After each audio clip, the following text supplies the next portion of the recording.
الحمد لله نحمده ونستعينه ونستغفره ونؤمن به ونتوكل عليه ونعوذ بالله من شرور أنفسنا ومن سيئات أعمالنا من يهده الله فلا مضل له ومن يضلل فلا هادي له ونشهد أن لا إله إلا الله وحده لا شريك له ونشهد أن سيدنا ومولانا محمدا عبده ورسوله صلى الله تعالى على خير خلقه محمد وعلى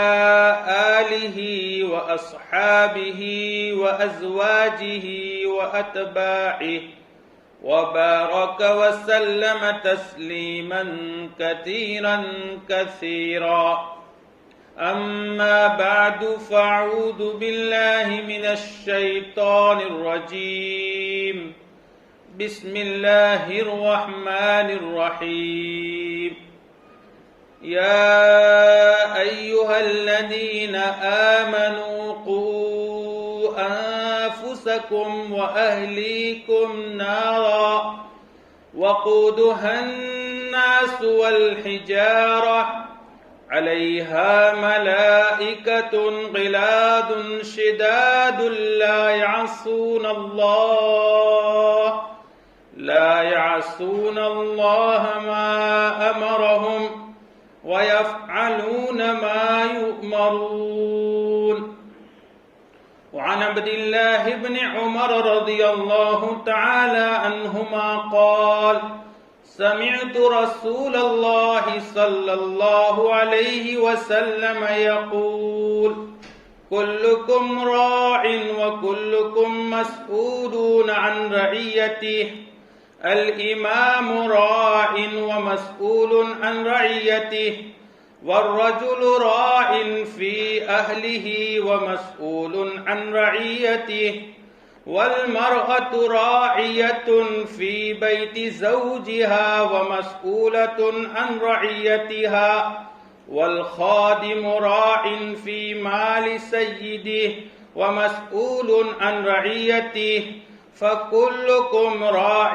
ومسؤول عن رعيته أو كما قال رسول الله صلى الله عليه وسلم صدق الله مولانا العلي العظيم وصدق رسوله النبي الكريم ونحن على ذلك لمن الشاهدين والشاكرين والحمد لله رب العالمين يا رب صل وسلم دائما أبدا على حبيبك خير الخلق كلهم يا رب صل وسلم دائما أبدا على حبيبك خير الخلق كلهم يا رب صل وسلم دائما أبدا على حبيبك خير الخلق كلهم. معزز علماء کرام، محترم بزرگوں اور عزیز بھائیوں، اللہ جل جلالہ نے اس پوری کائنات کو صرف اور صرف مسلمانوں کے لیے سجایا. اس کائنات کو صرف اور صرف اہل ایمان کے لیے بنایا ہے. دنیا میں باقی جتنی مخلوق ہے وہ اس کائنات میں انسان کی برکت سے اور اس کے واسطے سے کائنات سے فائدہ اٹھاتے. اور اس کی سب سے بڑی دلیل یہ ہے کہ اللہ تعالیٰ نے اس کائنات میں سب سے پہلے اپنے مومن بندے کو بھیجا ہے، اور یہ کائنات اسی وقت تک رہے گی جب اس پوری کائنات میں اللہ کے نام لینے والے بندے رہیں۔ جب اس دنیا میں اللہ اللہ کہنے والے نہیں رہیں گے، اس کائنات کو اٹھا دیا جائے گا، کائنات کا یہ نظام لپیٹ دیا جائے گا، کائنات کو درہم برہم کیا جائے گا، لیکن جب تک اہل ایمان اس دھرتی پر باقی رہیں گے یہ کائنات باقی رہے گی۔ پوری کائنات کو ایمان والوں کے لیے بنایا اور سجایا ہے، تو پھر ایمان والوں کو کس کے لیے بنایا؟ ایمان والوں کو اللہ تعالیٰ نے جنت کے لیے بنایا۔ ایمان والے جنت میں جائیں گے، اور جنت میں ایمان والوں کے علاوہ کوئی نہیں جائے گا، صرف اور صرف ایمان والے۔ اللہ کا شکر بجا لانا چاہیے کہ اللہ نے اسی جماعت میں ہم سب کو پیدا فرمایا، بہت شکر ادا کرنا چاہیے، اللہ کا بے پناہ احسان ماننا چاہیے۔ دنیا بھی اہل ایمان کی خاطر اور آخرت کی ابد الآباد کی خوشحال نعمتوں بھری جو جنت ہے وہ بھی اہل ایمان کی خاطر۔ اللہ کو اہل ایمان کتنے پسند ہیں، ایمان والے بندے اللہ کے یہاں کتنا جو ہے قریبی مقام رکھتے ہیں، یہ اللہ رب العزت نے جو نظام بنایا اس سے سمجھ میں آتا ہے۔ وہ الگ بات ہے کہ ہمیں اپنا مقام سمجھ میں نہیں آتا۔ پروردگار نے جب اہل ایمان کے لیے جنت بنائی ہے تو پروردگار نے یہ نظام بھی بنایا ہے کہ اہل ایمان سیدھے جنت میں جائیں۔ سیدھے جنت میں جانے کا مطلب یہ ہے کہ جہنم سے بچے رہیں، جہنم کے نزدیک بھی نہ جا سکے، تو اللہ نے یہ نظام بھی بنایا اور اہل ایمان کو یہ سمجھایا کہ میری تمنا اور میری چاہت یہ ہے کہ میرے مومن بندے سیدھے جنت میں جائیں، جہنم میں نہ جائیں۔ اب مومن بندے سیدھے جنت میں کیسے جائیں، جہنم سے کیسے اپنے آپ کو بچیں؟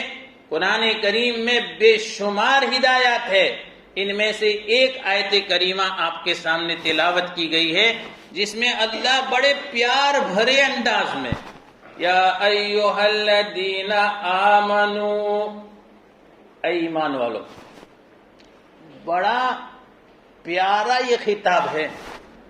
پروردگار ہمیں کہے اے میرے ماننے والو۔ ایمان والے کون ہوتے ہیں؟ اللہ کو ماننے والے ہوتے ہیں۔ پروردگار فرما رہے اے میرے ماننے والو، قوا انفسکم واہلیکم نارا، خود کو اور اپنے گھر والوں کو جہنم سے بچاؤ۔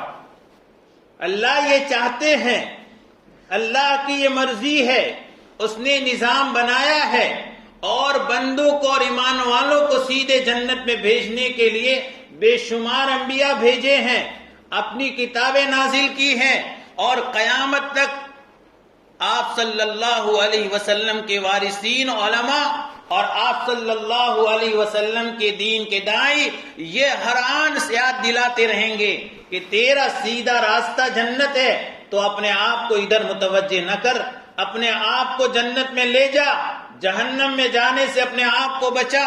قرآن کریم میں یہ آیت ہمیں چیلنج کرتی ہے، یا ایھا الذین آمنوا قوا انفسکم واہلیکم نارا، ایمان والو اپنے کو اور اپنے گھر والوں کو آگ سے بچاؤ۔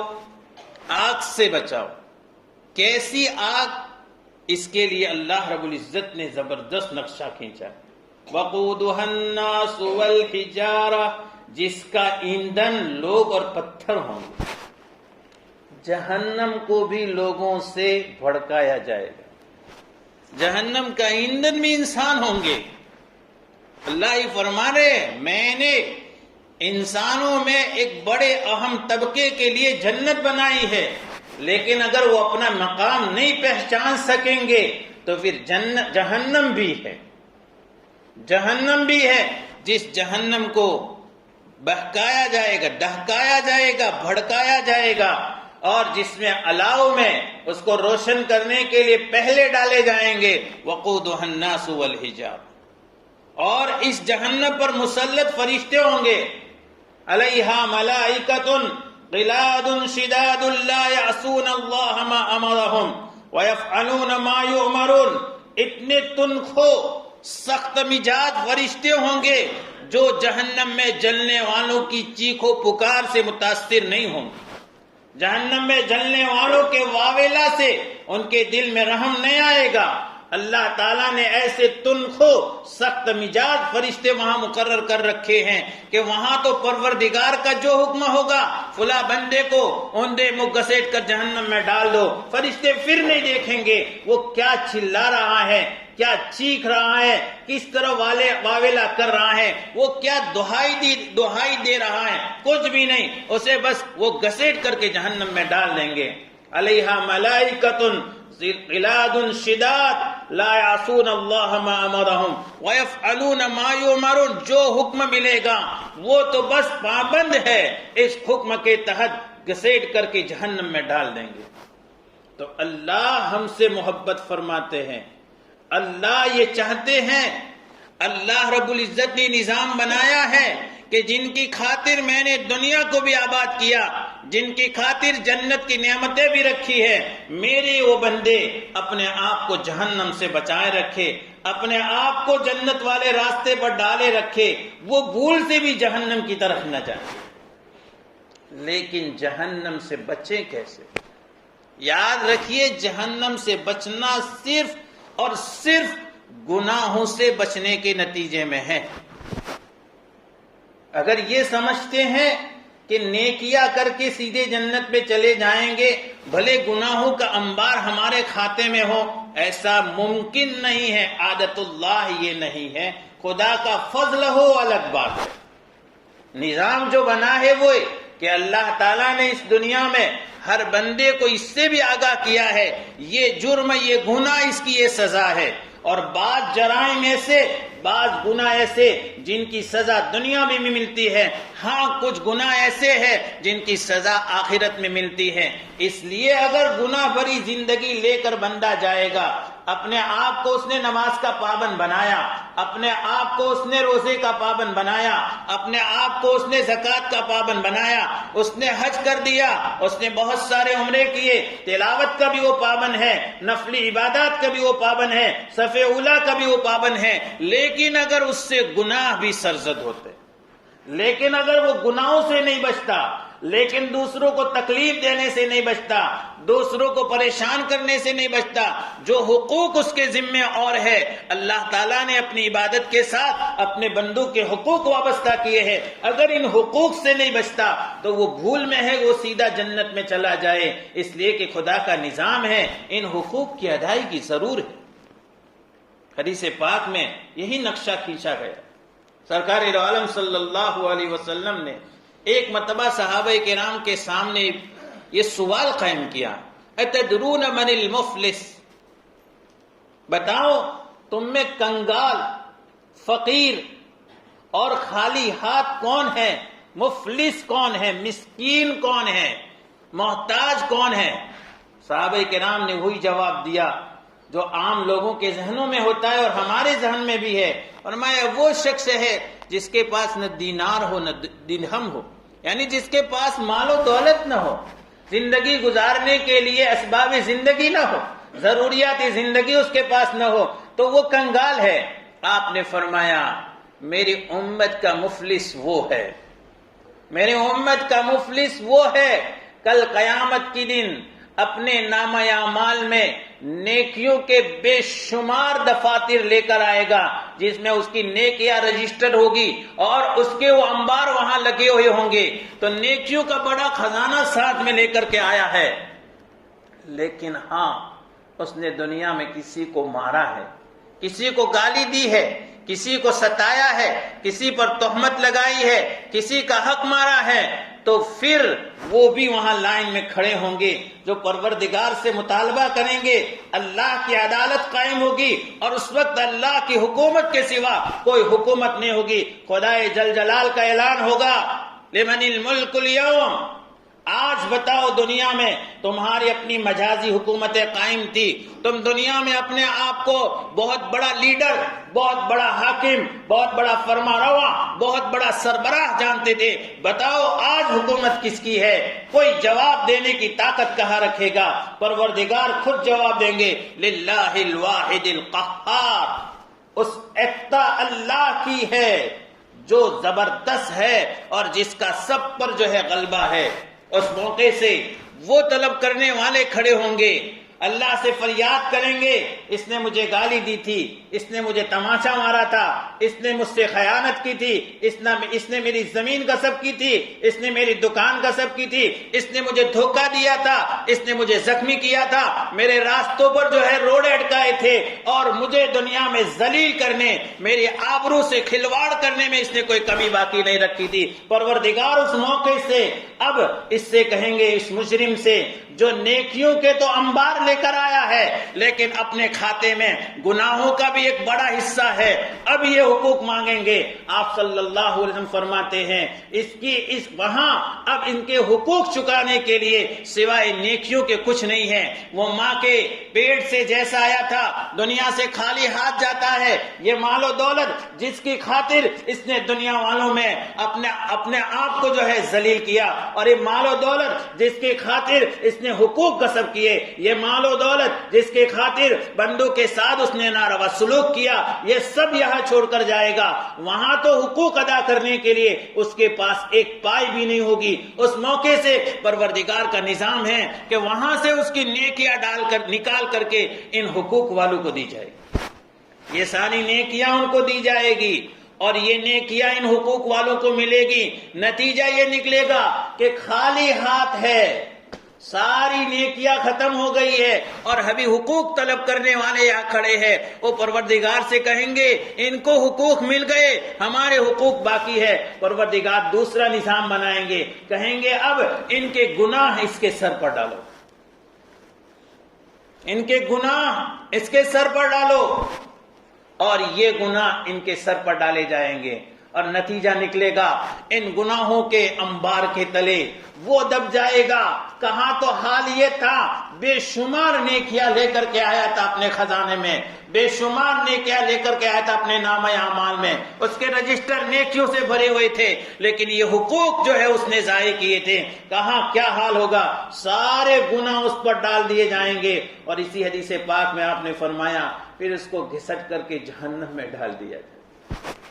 کبھی سوچا میرے بھائیوں، عبادت کو بہت اہمیت دی ہے ہم نے، صف اولیٰ کے ہم پابند بنے ہوئے ہیں، تلاوت کے ہماری عادت نہیں جاتی ہے، ہم روزے ادا کرتے ہیں، نوافل کا اہتمام کرتے ہیں، لیکن بندوں کے حقوق کے سلسلے میں، گناہوں کے سلسلے میں ہمارا رویہ ایسا ہے کہ آج گناہوں کو گناہ سمجھتے نہیں، گناہوں کو گناہ نہیں سمجھتے۔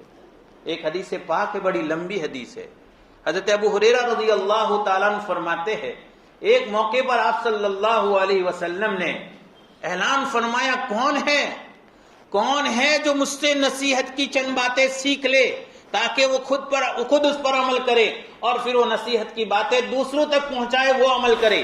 حضرت ابو ہریرہ رضی اللہ عنہ فرمایا، میں نے عرض کیا یا رسول اللہ میں قائم میں کھڑا ہوں، آپ نے میرا ہاتھ پکڑا اور میرا ہاتھ پکڑ کر آپ نے 5 نصیحتیں فرمائی اور گن کر فرمائی 1 2 3 4 5۔ آپ نے سب سے پہلی نصیحت فرمائی اتق المحارم تکن عبد الناس، گناہوں سے بچو، اللہ کے حرام کی ہوئی چیزوں سے بچو، تم لوگوں میں سب سے بڑے عبادت گزار بن جاؤ۔ عابد ہونے کے لیے لمبی عبادتیں ضروری نہیں ہے، عابد ہونے کے لیے بہت سارے نوافل کی ضرورت نہیں ہے، عابد اور ولی ہونے کے لیے بہت ساری تسبیحات کی ضرورت نہیں ہے۔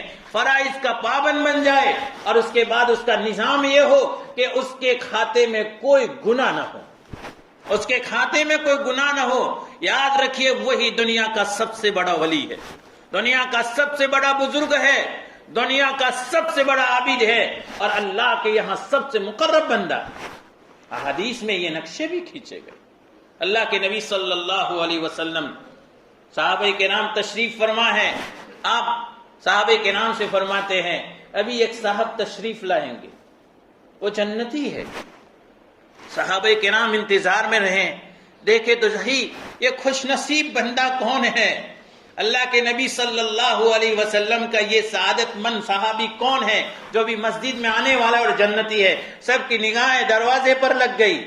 ایک ہلکے پھلکے انصاری صحابی رضی اللہ تعالیٰ عنہ مجلس میں تشریف لائے اور وضو کر کے آپ کے ساتھ شریک ہو گئے مجلس میں.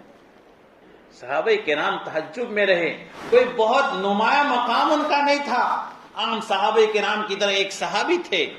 صحابہ کرام سوچ میں پڑ گئے کہ کیا بات ہے، اللہ کے نبی صلی اللہ علیہ وسلم نے ان کے لیے جنت کی بشارت سنائی ہے، کوئی بات تو ہے. ان صحابہ کرام میں ایک جلیل القدر صحابی ہے، حضرت عبداللہ ابن عمرو ابن العاص رضی اللہ عنہما. وہ طاق میں رہے. جب وہ صحابی جانے لگے تو جا کر کہہ رہے ہیں میری تھوڑی میرے گھر والوں سے انبن ہو گئی ہے، جی یہ چاہتا ہے کچھ دن آپ کے ساتھ رہوں گا. بہت خوش. چلے ان کے ساتھ، ان کے گھر گئے اور 3 رات تک رہے. فرما رہے حضرت عبداللہ ابن عمرو ابن العاص رضی اللہ عنہما میں نے 3 رات تک مسلسل ان کا ایک ایک عمل نوٹ کیا. میں نے دیکھا کہ ان کے اعمال میں کوئی خاص بات نہیں ہے. جیسے ہم نماز پڑھ رہے ہیں وہ بھی نماز پڑھ رہے ہیں، جیسے وہ دوسری فرائض اور واجبات کا اہتمام کر رہے ہیں ہم بھی کر رہے ہیں، گھر والوں کے ساتھ یہ بھی گلے ملے ہوئے ہیں. لیکن میں نے 3 دن تک دیکھا کہ میں نے ان سے کسی کی کوئی غیبت، کسی کی کوئی چگلی، کسی کے بارے میں کوئی غلط بات، کسی کی کوئی برائی، کوئی چیز نہیں سنی. 3 دن تک میں اس طرح رہا.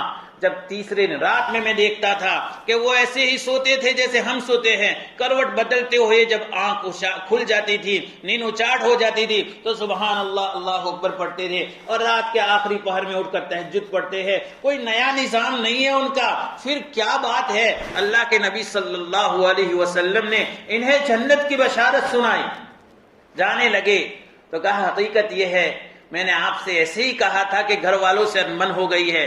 میں تو اس لیے آپ کے ساتھ 3 دن تک رہا کہ میرے آقا صلی اللہ علیہ وسلم نے آپ کے مسجد میں آنے سے پہلے یہ بشارت سنائی تھی کہ ایک صاحب مسجد میں آنے والے ہیں وہ جنتی ہے، اور پھر وہ آپ ہی آنے والے تھے. اس لیے ہمارا یقین ہے آپ جنتی ہے.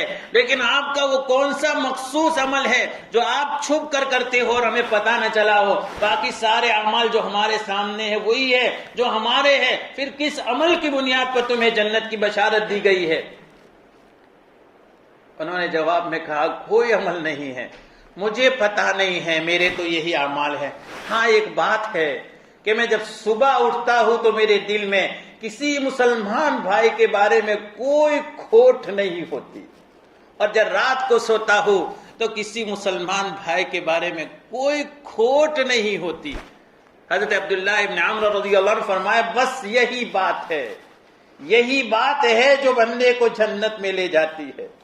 میرے بھائیوں کہنے کو یہ معمولی چیز ہے، لیکن ایک مسلمان کے دل میں اپنے مسلمان بھائی کے ساتھ ایسی خیر خواہی کہ اس کے دل میں کوئی کھوٹ نہ ہو. عجیب معاملہ تھا پیارے نبی صلی اللہ علیہ وسلم کے صحابہ کا. عجیب معاملہ، ہم سوچ نہیں سکتے. حضرت جریر ابن عبداللہ بجلی رضی اللہ تعالیٰ کا نام سنا ہے. یہ جلیل القدر صحابی ہے، لیکن سرکار دو عالم صلی اللہ علیہ وسلم کی خدمت میں آپ کی اخیر عمر میں آئے ہیں. آپ کی وفات سے 40 روز پہلے، صرف کتنے؟ صرف 40 روز پہلے. یہ 2 سال 10 سال کے جو ہے آپ کے تربیت یافتہ اور آپ کی صحبت یافتہ صحابی نہیں، 40 دن پہلے ایمان لائے ہیں. اللہ کے نبی صلی اللہ علیہ وسلم کی خدمت میں 40 دن پہلے حاضر ہو کر ایمان سے مشرف ہوئے. لیکن حال یہ تھا، ایک دن اپنے آزاد کردہ غلام سے کہا کہ بازار جاؤ یہ 300 درہم لے جاؤ، اور جو ہے لیے نہیں درہم بلکہ کہا بازار جاؤ اور 300 درہم میں ایک گھوڑا خرید کر کے لے آؤ. وہ بازار گئے، انہیں ایک گھوڑا پسند آیا، انہوں نے سودا کیا اور کہا 300 درہم میں بیچنا ہے. کہا ہاں بہت اچھا گھوڑا ہے، بیچنا ہے. کہا چلو میں نے خرید لیا، لیکن ایسا کرو میرے ساتھ چلو، میرے آقا آپ کو اس کا دام دے دیں گے. 300 درہم میں لایا نہیں ہوں، وہ میرے آقا دے دیں گے. وہ چلے اور اللہ کے نبی اور وہ حضرت اب جریر بن عبداللہ بجلی رضی اللہ عنہ کی خدمت میں پہنچے. جا کر کے آزاد شدہ غلام نے یہ کہا یہ گھوڑا 300 درہم میں خرید کر لایا، وہ بڑا اچھا ہے.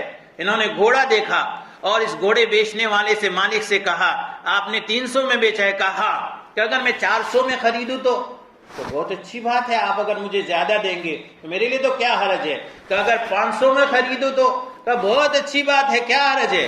کہا 600 میں خریدوں، کہا اور بہت اچھی بات ہے۔ کہا 700 میں خریدوں، کہا اور بہت اچھی بات ہے۔ حتیٰ کہ کہا میں 800 میں خریدتا ہوں۔ کتنے میں؟ 300 درہم کا گھوڑا جو ان کے لیے خریدا جا چکا ہے، سودا ہو چکا ہے، لیکن اس پر 500 درہم دے رہے ہیں۔ کس بنیاد پر؟ تو انہوں نے بیچا، 800 میں خریدا، لے لیا۔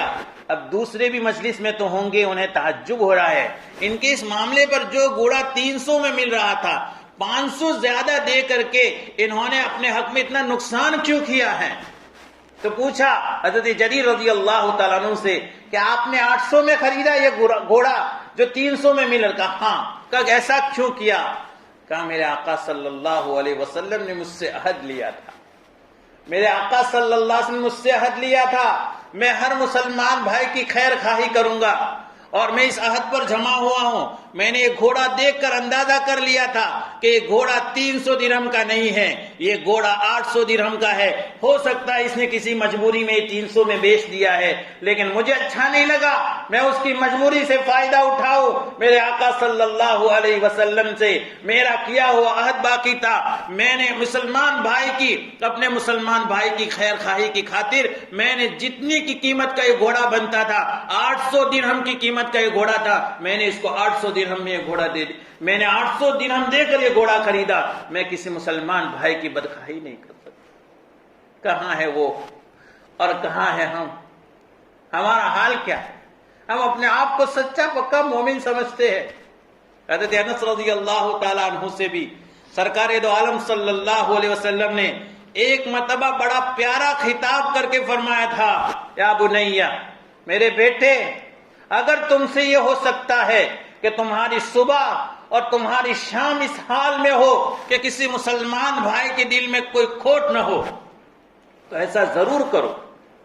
پھر آپ نے فرمایا بیٹے یہ میری سنت ہے، ذالک سنتی، اور فرمایا جو میری سنت سے محبت رکھتا ہے وہ مجھ سے محبت رکھتا ہے، اور جس نے مجھ سے محبت رکھی اللہ تعالیٰ کل قیامت میں جنت میں اسے میرا ساتھ نصیب کرے گا، کان معی فی الجنہ۔ ایک مسلمان بھائی کے بارے میں دل میں کھوٹ، ایک مسلمان بھائی کے بارے میں دل میں حسد، ایک مسلمان بھائی کے بارے میں کینہ، ایک مسلمان بھائی کے بارے میں ہمارے اور آپ کے دلوں میں برائیاں، اور پھر ہم اپنے آپ کو سچا پکا مسلمان سمجھے۔ آپ بار بار سن رکھا ہوگا کہ جو مبارک راتیں ہیں ان میں بھی ایسے لوگوں کی مغفرت نہیں ہوتی جو اپنے مسلمان بھائیوں کے سلسلے میں کسی طرح کا دل میں کینہ اور کھوٹ رکھتے ہیں۔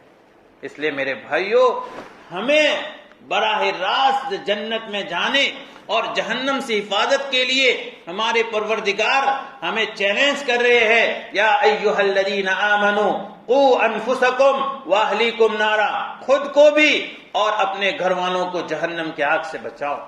جہنم کی ایسی تیز جلنے والی جس میں انسان اور پتھر ڈالے جائیں گے، اس سے بچاؤ، اور بچانے کا یہی راستہ ہے، اپنے آپ کو گناہوں سے بچاؤ، اپنے گھر والوں کو گناہوں سے بچاؤ۔ پہلی ذمہ داری اپنے آپ کو گناہوں سے بچانے کی، اور دوسری ذمہ داری اپنے گھر والوں کو گناہوں سے بچانے کی۔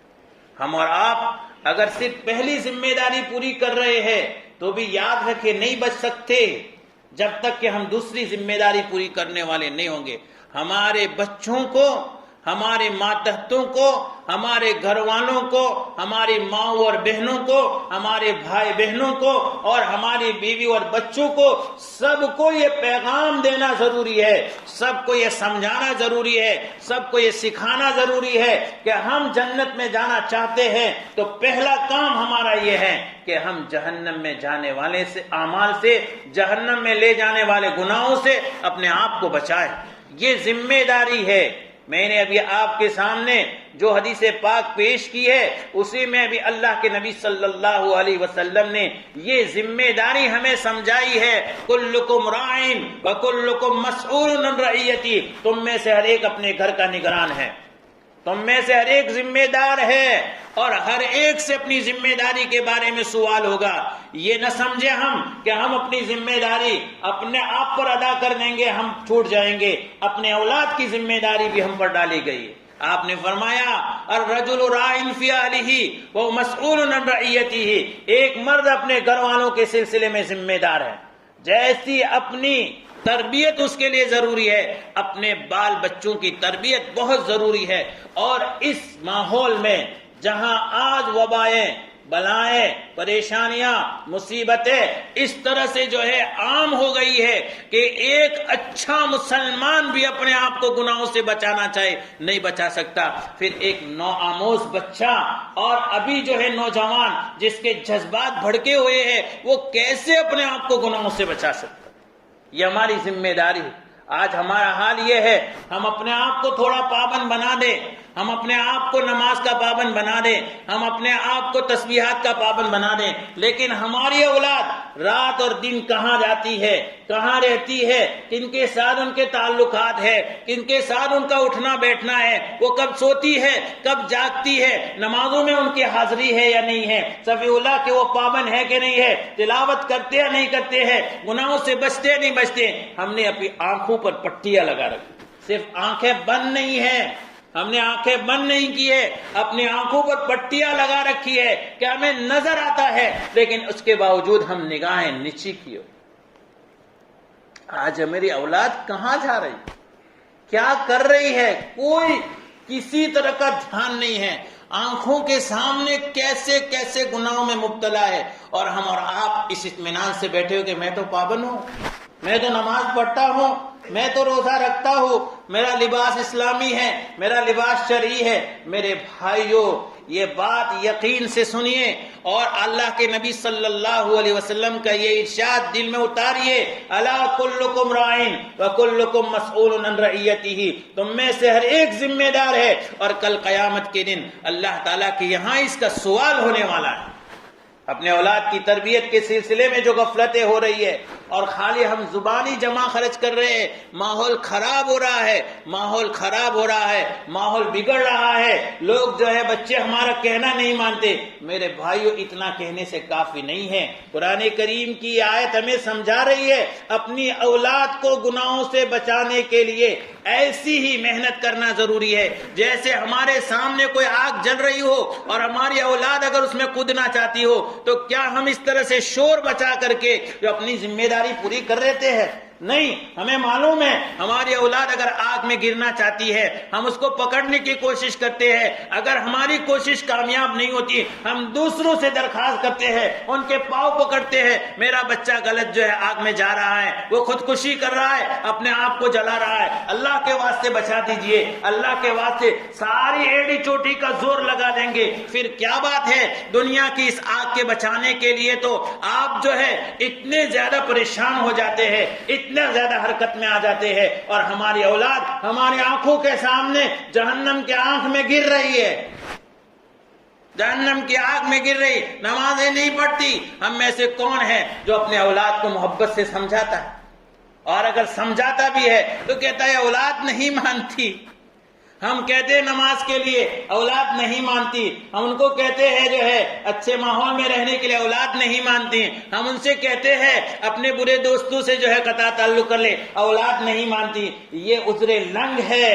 اگر دنیا کی آگ میں گرنے کے لیے آپ اتنی محنت کر سکتے ہیں تو آخرت کی آگ میں, جہنم کی آگ میں اپنی اولاد گر رہی ہے. صرف اتنی زبانی جمع خرچ سے ہم ان کو جہنم سے نہیں بچا سکتے. اس کے لیے پہلا کام یہ ہے اپنے اولاد کے دل و دماغ میں یہ بات اتاریے کہ اگر تم اس دنیا میں کتنے ہی خوشحال رہو اور تم دنیا میں تمہیں کتنی ہی آسانیاں اور راحتیں نصیب ہو جائے, لیکن اگر جہنم کی آگ سے محفوظ نہیں کر سکتے اپنے آپ کو تو تم سے بڑا بدقسمت کوئی انسان نہیں. اور پھر محنت کر ڈالیے, کوشش کر ڈالیے, ان کے ہاتھ پکڑ لیجئے, انہیں محبت سے سمجھائیں, انہیں بتائیں میرے بچے میں تیرا صحیح معنی میں خیر خواہ ہوں, اور اگر تو دین کی باتوں پر نہیں چلتا تو پھر میرا تیرا کوئی تعلق نہیں, میرا تیرا کوئی رشتہ نہیں ہے. بتائے آج ہم میں سے کبھی کسی نے ایسا کیا ہے؟ حضرت عبداللہ بن عمر رضی اللہ عنہ کا واقعہ مشہور ہے. فرما رہے ایک موقع پر کہ اللہ کے نبی صلی اللہ علیہ وسلم نے ارشاد فرمایا کہ تمہاری عورتیں اگر تمہیں مسجد میں جانے کی تم سے اجازت مانگے تو اجازت دے دو. وہاں ان کے ایک صاحبزادے حضرت بلال موجود تھے. انہوں نے دنیا کا ماحول دیکھا تھا، اس زمانے میں ماحول اب بدلنے لگا تھا. انہوں نے کہا ہم تو اجازت نہیں دیں گے.